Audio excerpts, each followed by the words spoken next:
আজকে গাজাবাসীর যে অবস্থা হয়েছে, আজকে ইরাক, সিরিয়া, লেবানন, জর্ডান এগুলোর যে অবস্থা হয়েছে, আমাদেরও যে সেই অবস্থা হবে না এর কোনো গ্যারান্টি নাই। মিয়ানমার আমাদের উপর যেভাবে রোহিঙ্গাদেরকে চাপিয়ে দিয়েছে, আপনি আমি কোথায় যাব? আমাদের উপর যদি আজকে গাজাবাসীর যে অবস্থা হয়েছে, আজকে ইরাক, সিরিয়া, লেবানন, জর্ডান এগুলোর যে অবস্থা হয়েছে, আমাদেরও যে সেই অবস্থা হবে না এর কোনো গ্যারান্টি নাই। মিয়ানমার আমাদের উপর যেভাবে রোহিঙ্গাদেরকে চাপিয়ে দিয়েছে, আপনি আমি কোথায় যাব? আমাদের উপর যদি এরকম অবস্থা চাপিয়ে দেওয়া হয়, আপনাকে আমাকে কি ভুটান জায়গা দিবে? আপনাকে আমাকে নেপাল জায়গা দিবে? আপনাকে আমাকে কি মায়ানমার জায়গা দিবে? আপনাকে আমাকে কি ভারত জায়গা দিবে? আপনাকে আমাকে কি পাকিস্তানও জায়গা দিবে? অতএব আমাদের এই জমিনে, আমাদের এই সংগ্রাম, আমাদের এই জিহাদ আমাদেরকেই করতে হবে, আমাদের ইসলাহ আমাদেরকেই করতে হবে, আমাদের ভবিষ্যৎ আমাদেরকেই করতে হবে। আল্লাহ পাক বোঝার তৌফিক দান করেন। বাংলাদেশের এই অবস্থায় এখন একটা ইসলামী রাষ্ট্র গঠনের কোনো বিকল্প নাই।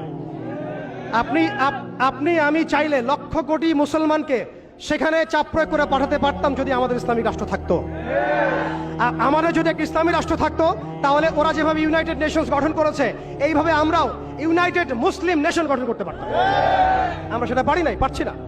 তারা যেভাবে ইউনাইটেড নেশনস গঠন করে সারা বিশ্বে মুসলিমদেরকে চাপ দিচ্ছে, ট্রাম্প কি বলছে আপনারা সবাই দেখছেন, মিডিয়া ভাই সবাই আছেন, স্পষ্ট ঘোষণা দিচ্ছে ওরা এখান থেকে বের হয়ে যাক, আমরা সেখানে বসতি স্থাপন করব। এটা কি মগের মূল্য? ওরা কেন সেখান থেকে বের হয়ে যাবে? এই বাসীরাই এই পৃথিবীর সবচেয়ে স্বাধীন মানুষ। তারা মৃত হয়েও তারা জীবিত, তারা সেখানে বোমের খোরাক হয়েও তারা সেখানে সম্মানিত।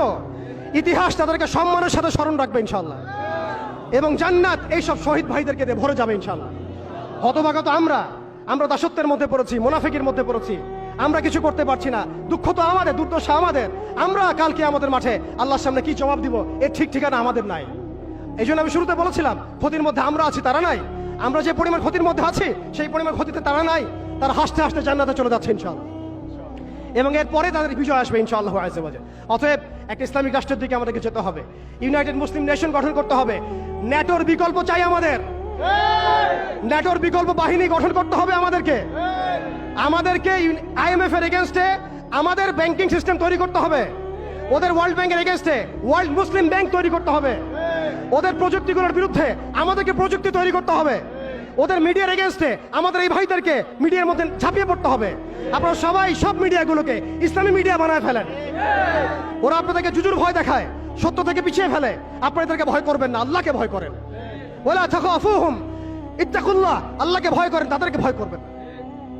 আল্লাহ রাব্বুল আলামিন আমরা সবাইকে যেন ঈমানদার হওয়ার তৌফিক দান করেন। এইভাবে যখন আমরা একটা ঐক্যবদ্ধ শক্তি হতে পারবো ইনশাআল্লাহ, দেখবেন আজ হোক কাল কার হোক, আমরা সেই মোবারক জাইশে অবশ্যই যোগ দিব, যেই জাইশ ইনশাআল্লাহ বাইতুল মুকাদ্দাসকে মুক্ত করবে, স্বাধীন করবে, বিজয় ছিনিয়ে আনবে ইনশাআল্লাহ। এই